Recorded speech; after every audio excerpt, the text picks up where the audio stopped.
comparatively less number of students present today for whatever reason.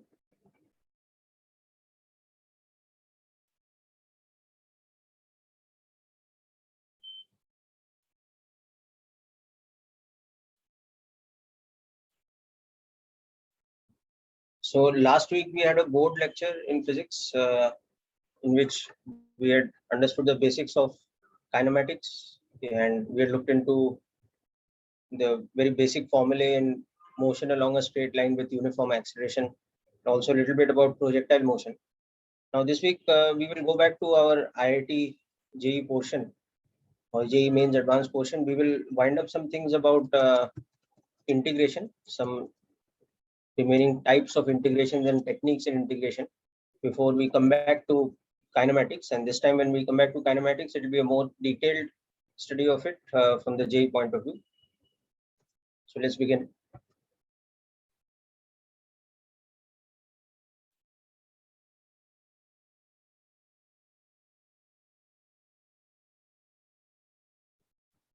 So there will be some additional tricks and techniques of integration that we will discuss here today.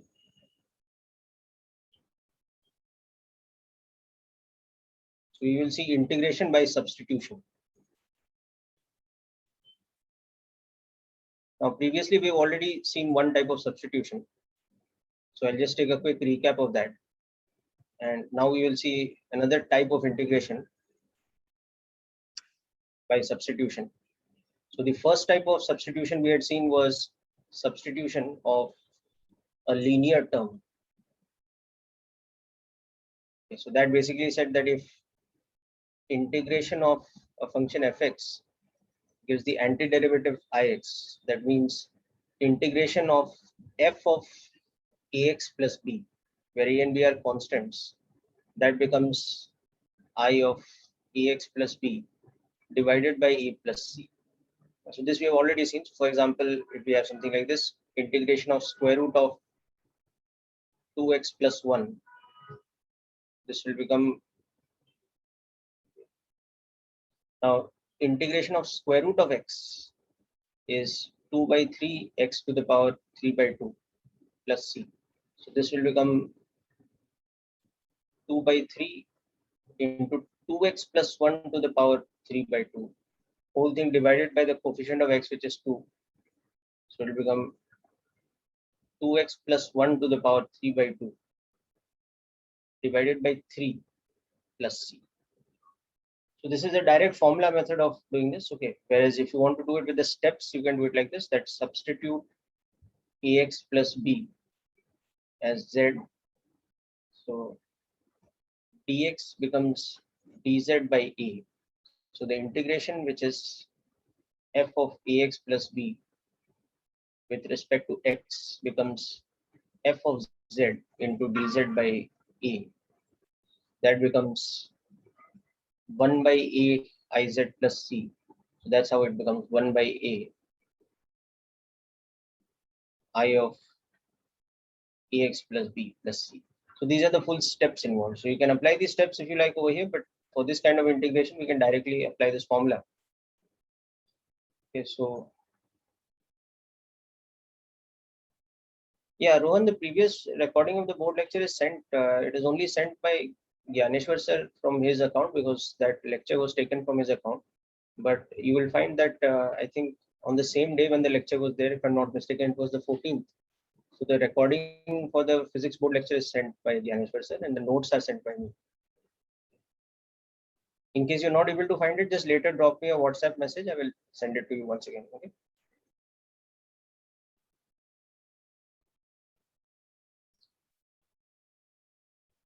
Anyhow, so hope this integration method is clear to all of you. Okay, now we'll just do a couple of more examples before we move on to the second type of substitution we'll see today. Okay. So this is now a couple of questions for you people to work out.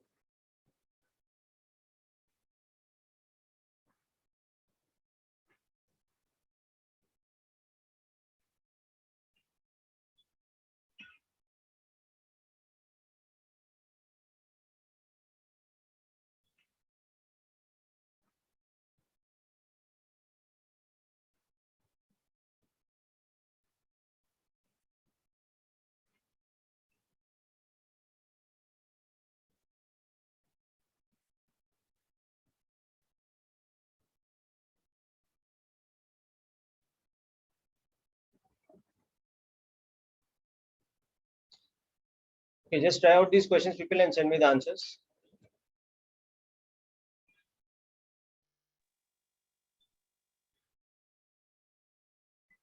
Yes, very good, Kirti. That's correct for the first one.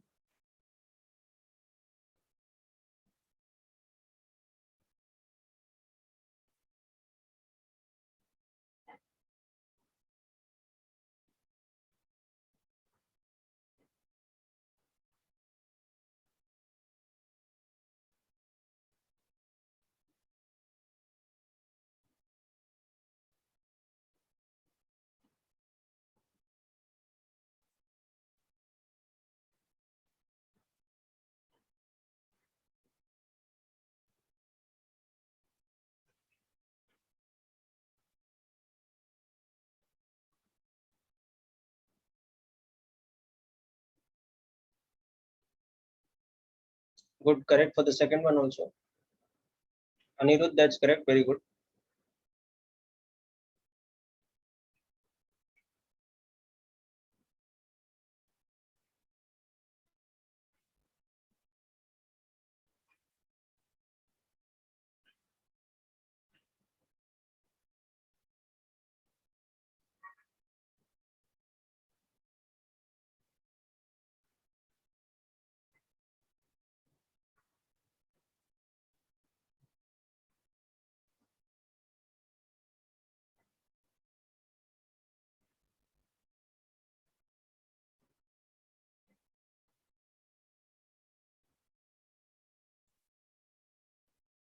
Yes, I'm just putting up the answers for the first two.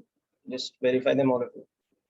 So this one will give us natural log of 5x plus 3 divided by 5 plus constant of integration. This will give us e raised power 3x plus 2 divided by 3 plus constant of integration.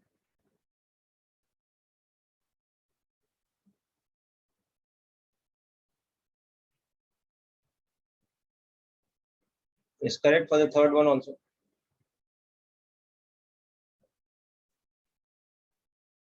Okay.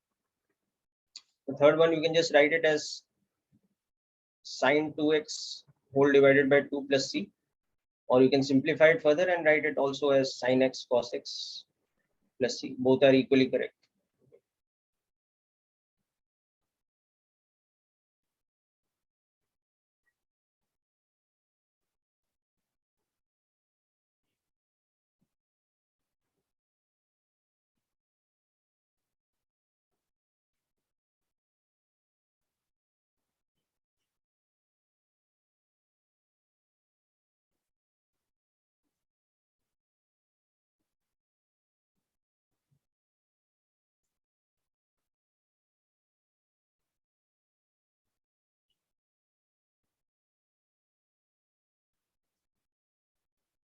Yeah, anybody got the fourth one yet?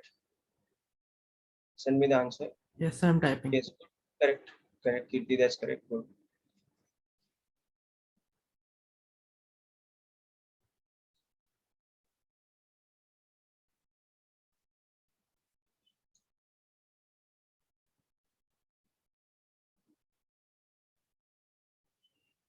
Anirudh, something about the formula, you made some mistake, but okay. Just follow what I'm doing here. This thing is integration of x to the power minus half. So this will be done like this: x to the power minus half plus 1. Okay. So it is 2 root x.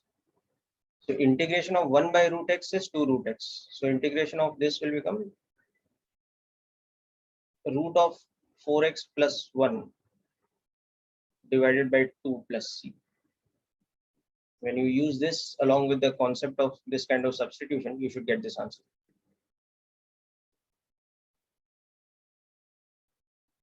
Okay, so I hope all of you are clear with this. Okay.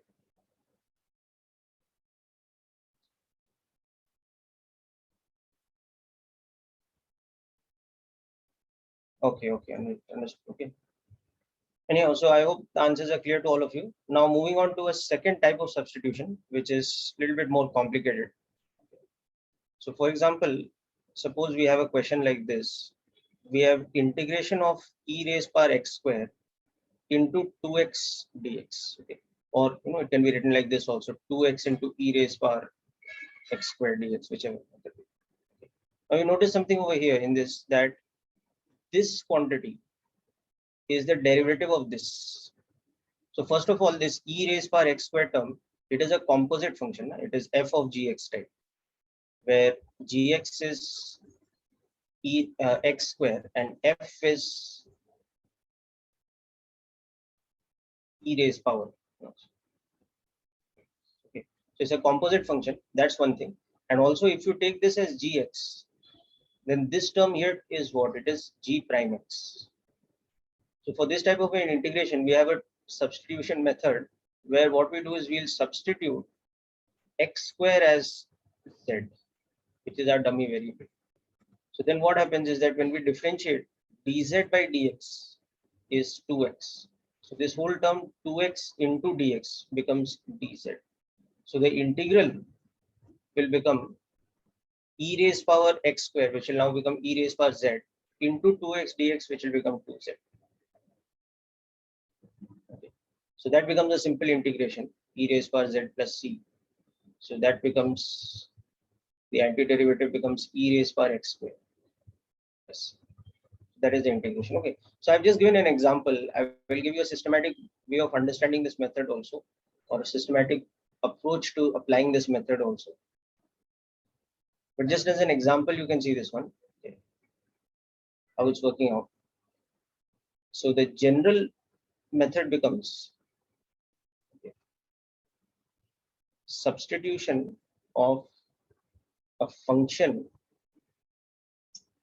gx when the integration is of the type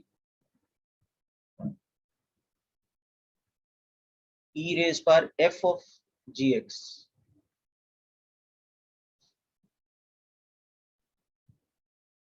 into derivative of g into dx. So here, what we do is we do this substitution. We substitute gx as z. So f of gx becomes f of z, okay, and g prime x dx becomes dz, because dz by dx is g prime x. Okay. So then the integration becomes accordingly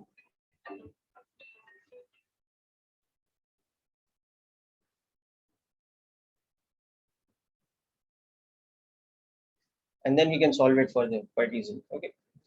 So just first of all, note down this example and note down this method up to this point, then we will discuss further.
Okay, so the final step here is, now you can see that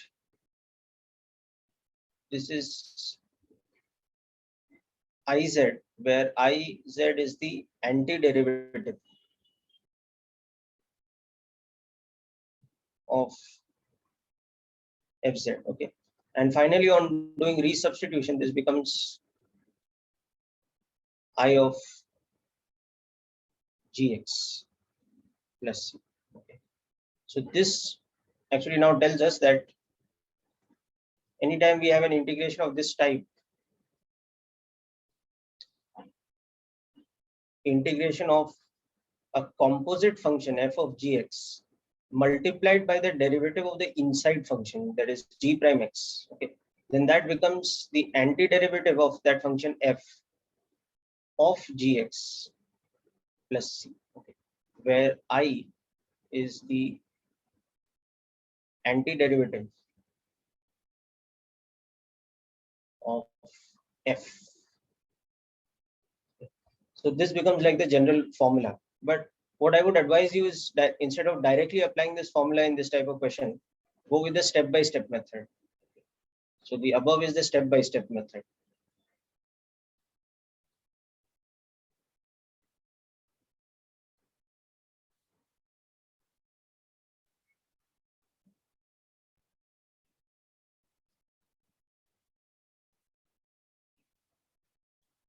So let's look at some more examples of this. Oh, first I'll wait. I'll just give you some time to write down this thing.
Okay, so let's look at some examples of the application of this.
Okay, just try out these questions. People will discuss in a moment.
Okay, Anirudh and Kirti,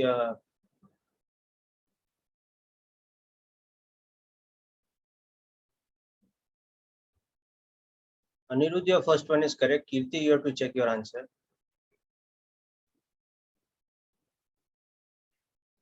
Okay. So basically, see, you have to identify that.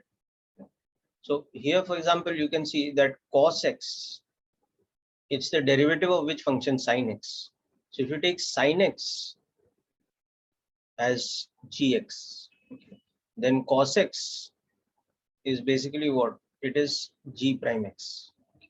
And this whole function sin square x, actually, it is f of gx, because it is sine of x is whole square.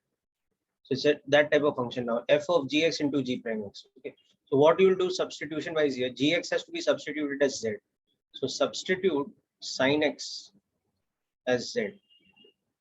So the moment you do that, your cos x dx will become dz, and the integration will become integration of z squared dz, and then from there you proceed.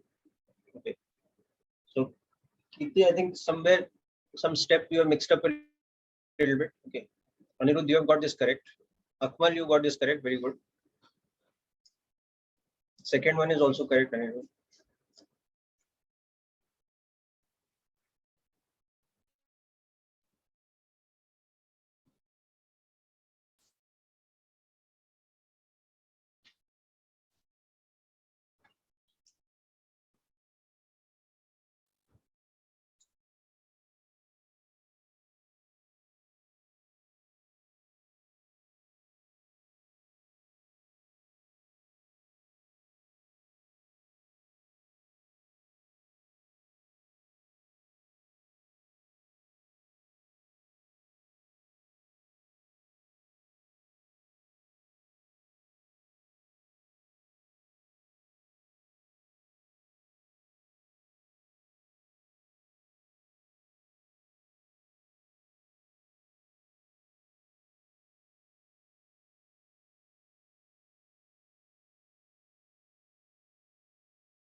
Okay, very good, Akmal. You sent all the answers. I'll just verify all of the questions. So I'm now doing all the questions step by step. Okay. So just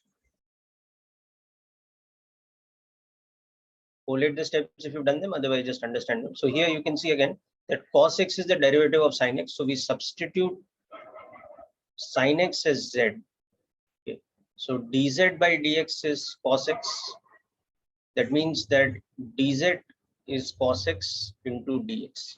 So this thing can be substituted and this thing can be substituted. So the integration becomes z square dz, which is by formula z cube by 3 plus c. So that becomes here sine cube x divided by 3 plus c. Okay. And after doing the question, if you have any doubt whether your answer is correct or not, you can always differentiate and verify. So if you just differentiate this antiderivative, you can verify that you should get sine square x cos x, and that will tell you that what you've done is correct. Okay. Let's come to the second one.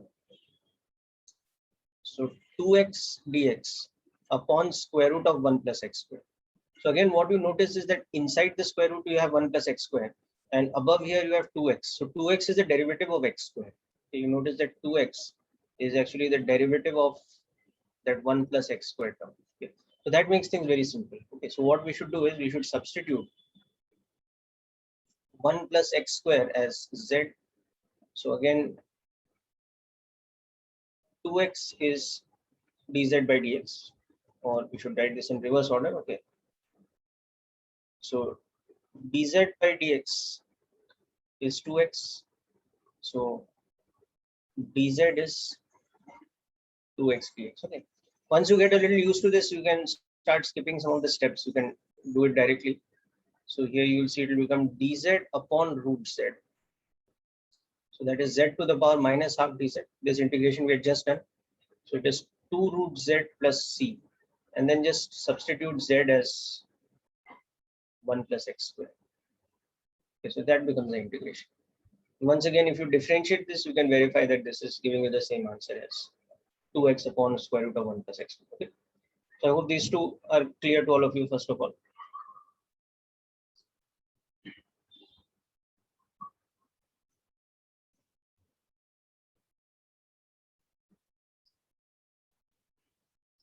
Okay. Now, very similarly, the third one, but the third one involves a little bit of manipulation. So there is 2 plus x cube in the denominator and x square in the numerator.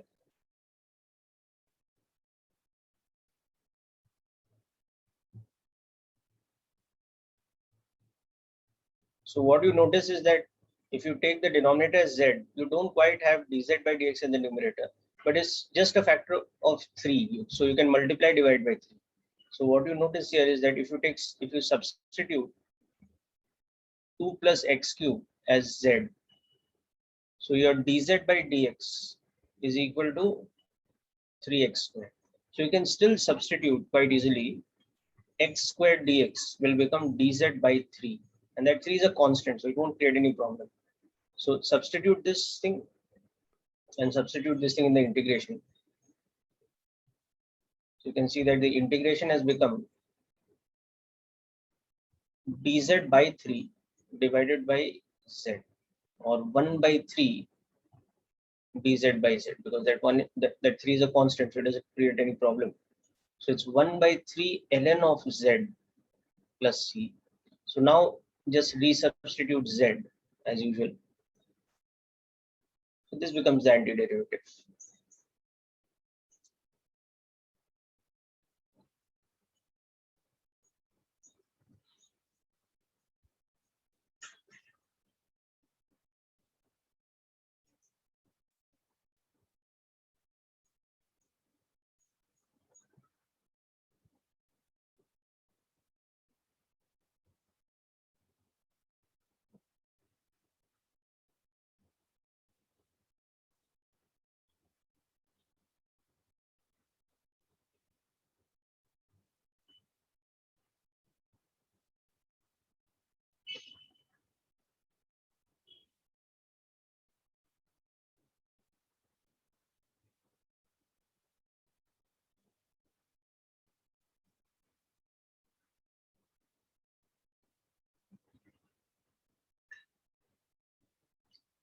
Okay, and now let's come to the last one. It was this one, e raised power tan x into sec square x. So this was probably the easiest one of the four. Okay. Because you can directly see that derivative of tan x is sec square x. You just substitute tan x as z, then your integration is just e raised power z dz. Okay. You can see that tan x's derivative is sec square x here. So just substitute tan x as z.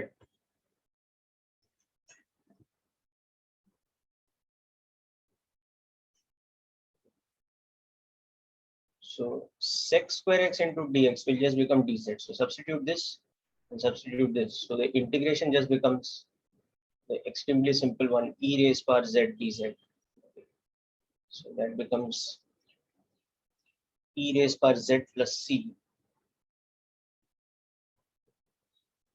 So many of you have got this correct. I hope you have solved it by the same logic which I'm showing over here. Okay. You may not have written all the steps, it's fine. If you write the steps, it's better, okay, because the chances of making a mistake is less.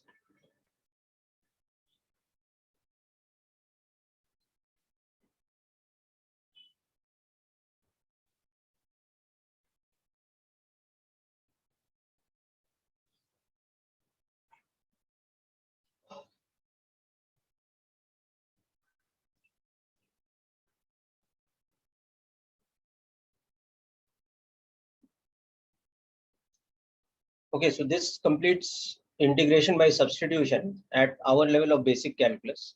Now, there are quite a few more advanced methods in integration that you will study, but that will be in your maths portion in advanced calculus when you do that in class 12 maths. Okay, so till then you will have to make do of the methods that we have learned in basic calculus. But I assure you there will be more than enough for what you require in physics problem solving. Okay, so you should not have any difficulty at that level. So if you just keep your notes in place for the techniques of basic calculus that we've done in class and few of the problems as examples, time to time you can keep revising it, but you'll also be in practice because in everyday physics also you'll be making use of some of that information. Okay, so should not be too much of a problem. Okay, now before we wind up, some special integrals. Okay, so there are some, for example, trigonometric based integrations. Okay, for example, some integrations use the identity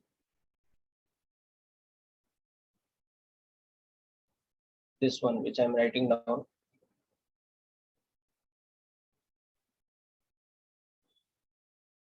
that cos 2x, which is by formula cos square x minus sine square x, is also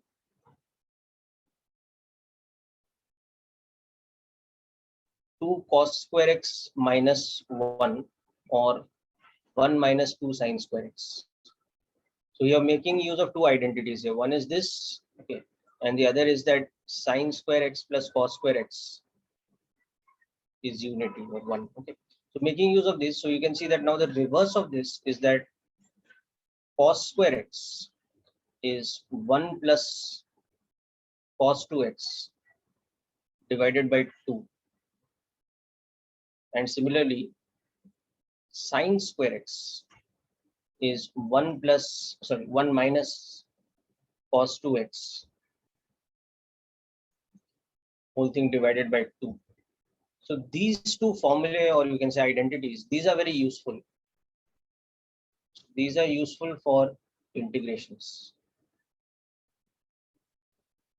So one should remember this. That's these identities, one should remember them. They're very useful. So now, for example, we have integration of cos square x. We'll just make use of this identity. Integration of cos square x, we'll not really substitute. We will write cos square x in terms of cos 2x using the trigonometric identity. So we are making use of a trigonometric substitution. So this is further divided like this. Okay.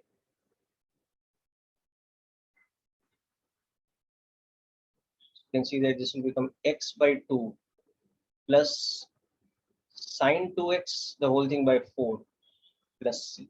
So this is the integration of cos square x. Okay. Now, nobody expects you to memorize this integration. Rather, you should know this method, that when I have cos square x, I have to write it in terms of cos 2x and then use the standard formulae and technique of integration. So this is how we make use of this kind of these identities for this kind of integration. So just make a note of this, please. We'll discuss.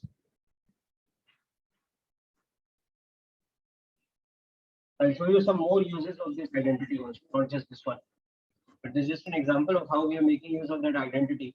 That cos square x can be written in terms of cos 2x, or later we'll see sin square x can be written in terms of cos 2x again.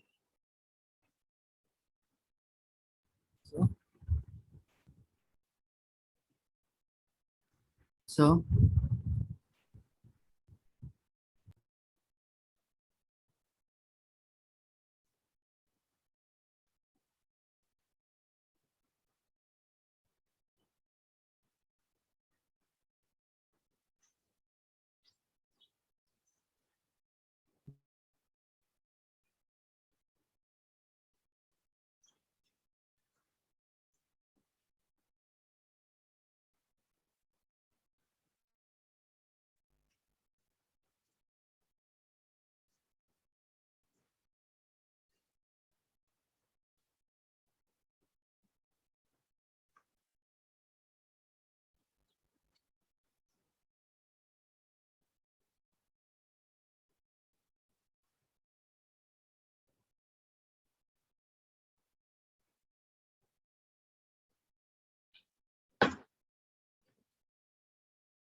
Okay, so another obvious example of an integration using this kind of identity is this one.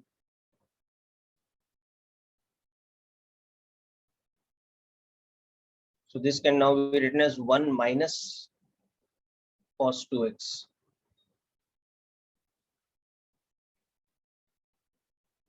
Okay, so it's the same type of integral, there's just a minus sign in between.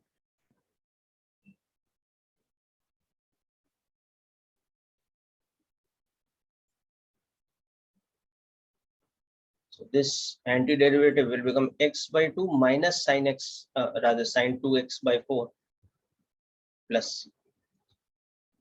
So these are like two standard integrals that we should know how to do. Sin square x is integration and cos square x is integration.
Yes.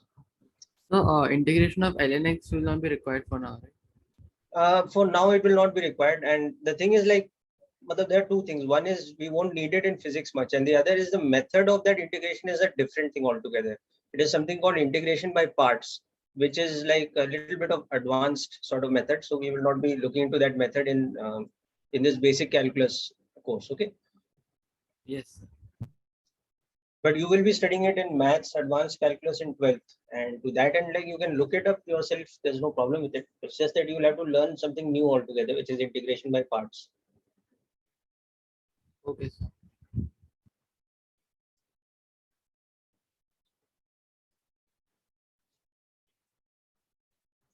Okay, so hope these two are clear, these integrations. Now moving on to another example of how, sometimes we make use of this identity.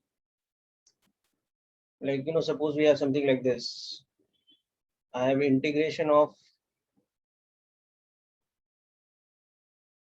okay, 1 upon 1 plus cos x, let's say. Okay. So now the problem is there is no sin x in the numerator.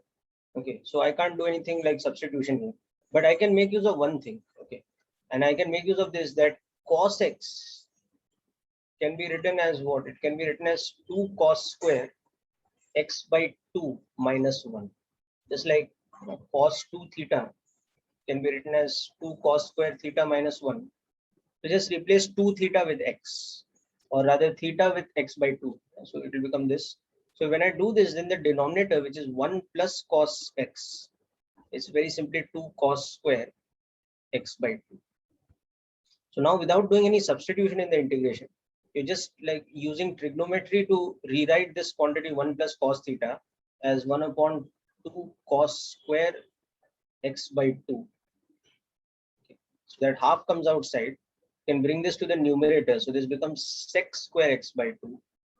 And now you just remember the concept that the differentiation of tan x is equal to sec square x. Okay. So that means the integration of sec square x will be tan x plus c. So likewise, the integration of sec square x by 2 will become what? Tan x by 2 divided by half, because there's a coefficient of. So this will simply become tan x by 2 plus c. So that is my integration.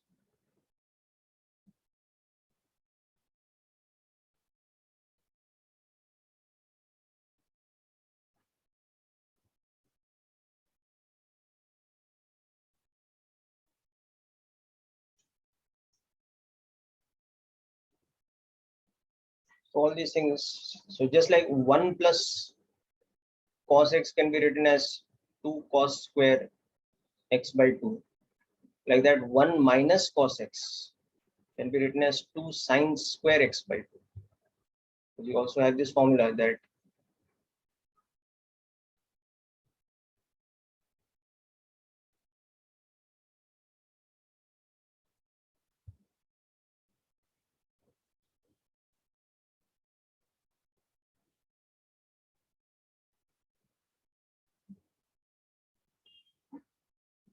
this kind of thing can be used, this kind of thing can be used. Okay.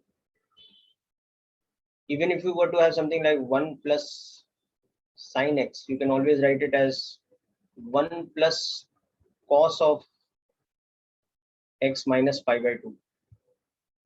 Okay. So that will become 2 cos square x by 2 minus pi by 4. So again, something like this can be reduced to something like this.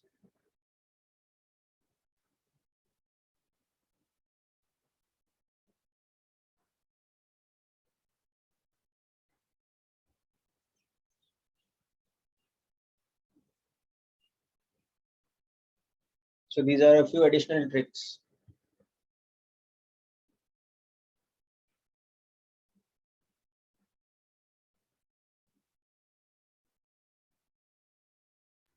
So, how did it become tan x by 2 divided by 1 by 2? How did it become by 1 by 2? No, because see here again is that substitution kind of thing. See, sec square x's integration is tan x. So sec square of some linear function like ax plus b, this one's integration will become what? Tan of that linear function divided by a, no? Yes, sir. And that a is in this case how much? Half, no? So that's why it's getting divided by half. Oh, okay, okay. Clear, no? Yes. And so, can you explain that last formula which you wrote, 1 plus sin x? This one, that 1 plus sin x one, Yes, sir. I'll explain it. Okay, just finish writing these ones now. I'll explain this in a minute. See, sin x, how you can convert it to cos x, like this.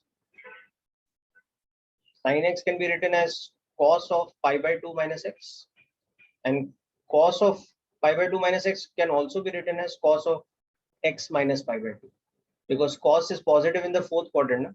So cos of minus theta is equal to cos theta. Similarly, cos x can be written as what? Sine of pi by 2 minus x.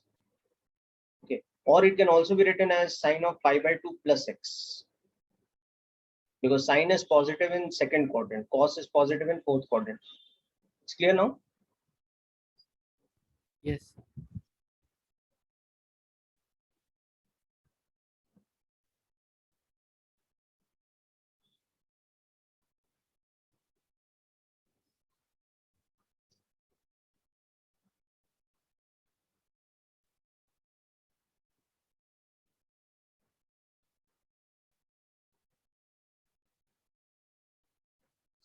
Okay. Coming back to this substitution, another example of something that comes from substitution is, like previously we've seen the formula that integration of tan x is what it is, ln sec x plus c. No? Now this can be very easily proved. All you have to do is you have to write tan x as sin x by cos x, then substitute cos x as z. So minus sin x dx is equal to dz.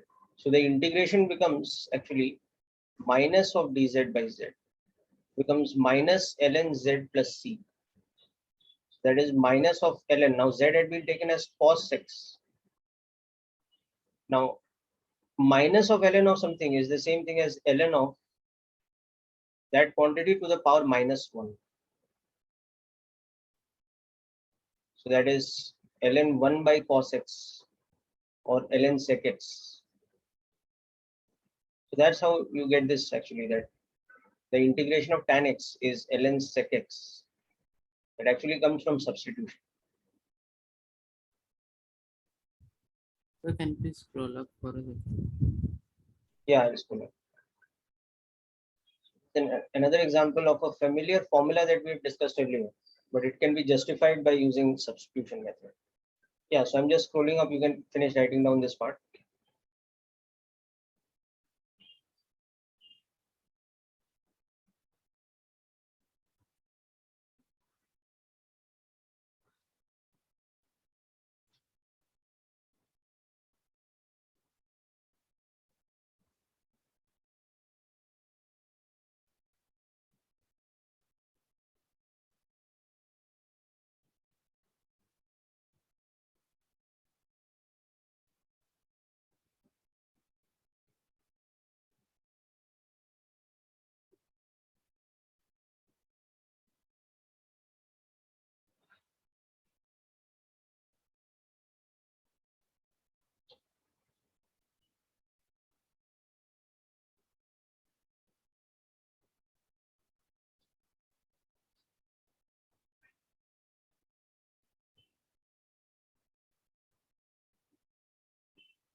Okay.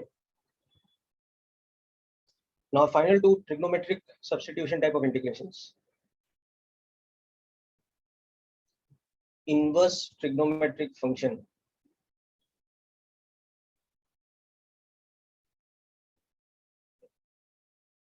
based integrations. So we had seen earlier that, for example, if A is equal to sine B, then we can say that B is equal to sine inverse of A. So such a thing, it is called the inverse trigonometric function. In this case, sine inverse function. So just as a numerical example, we see that if, for example, we say that n is equal to sine inverse of, let's say, half. So that means that sine n is equal to half, which means that n is equal to pi by 6 or 30 degrees. Okay. And always in inverse trigonometric functions, the primary solution is taken. That is not the repeating solution, that pi by 6 plus 2n pi, that will not be taken, only pi by 6. Or the second quadrant solution, that is 5 pi by 6, that will not be taken. Okay. Similarly, for example, if we say that x is equal to tan inverse of 1. So here that will mean that tan x is equal to 1 or x is equal to pi by 4 or 45 degrees. Okay. So this was inverse trigonometric function. We had seen this before. Okay. Now we had also seen differentiation of inverse trigonometric function. We had seen that if y is equal to tan inverse x, for example, and we want to find dy by dx. So the method was that we apply chain rule. So we reverse this. So it implies that tan y is equal to x.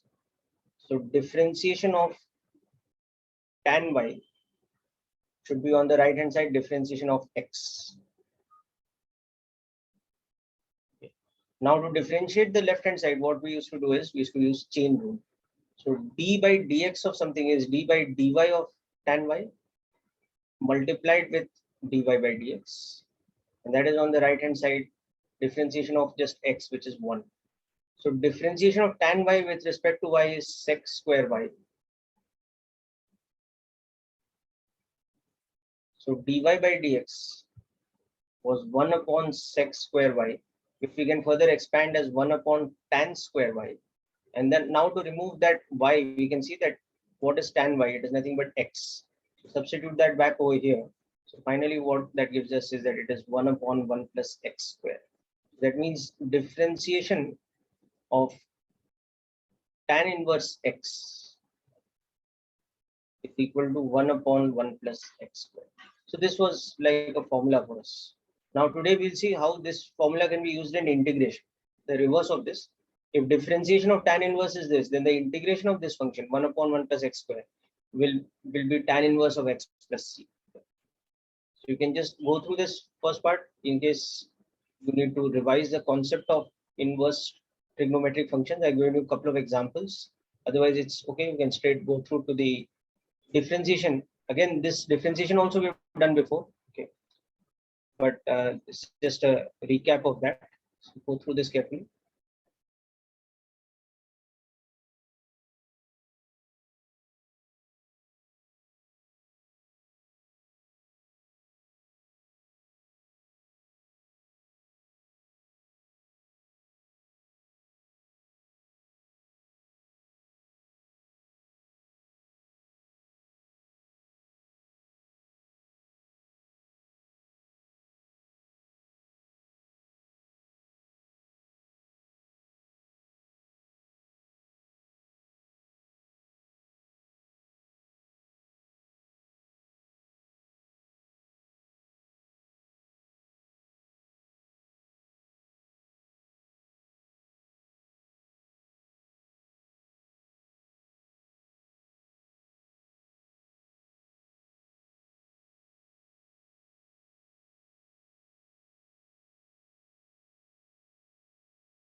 So once we got this, now the inverse of this relation is what that the inverse of this relation is that integration of 1 upon 1 plus x square, that should be equal to what? Tan inverse x plus. So this is becoming a separate formula for us.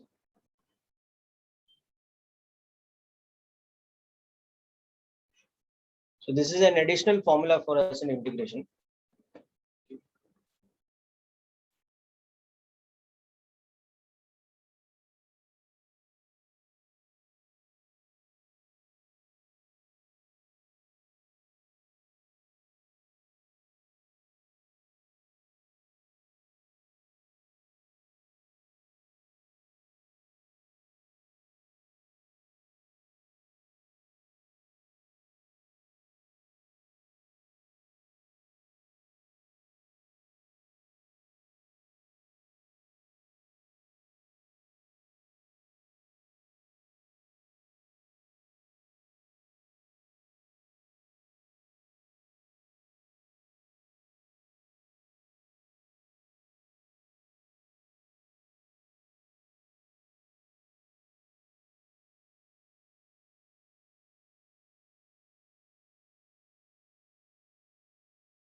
Okay, so this is this integration. Now, similarly, we have another one which is important, that differentiation of sine inverse x is 1 upon square root of 1 minus x squared. Okay, so that shows us that integration of 1 upon square root of 1 minus x squared becomes sine inverse x plus c. Okay, you can try the proof of this yourself.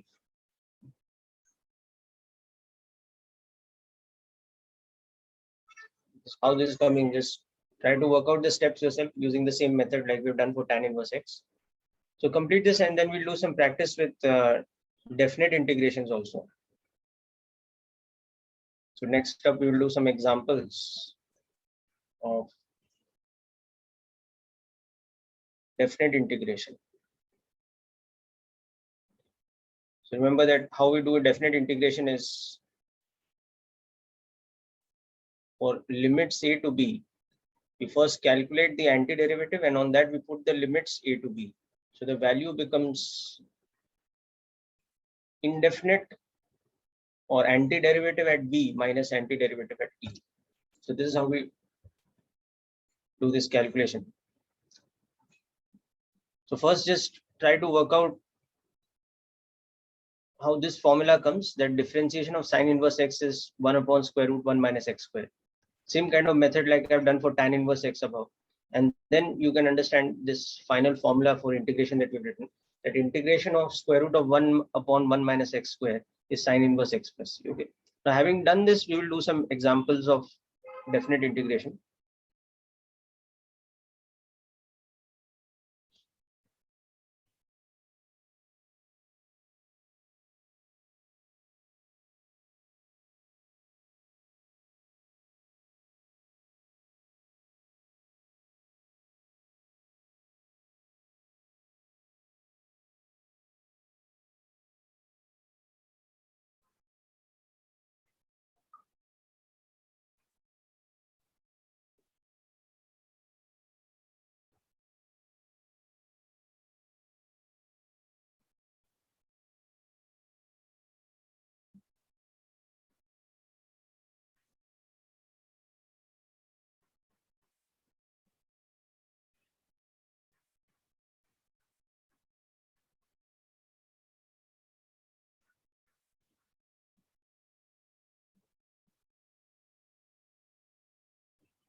Okay, so just try out these examples of integration after going through that sine inverse one.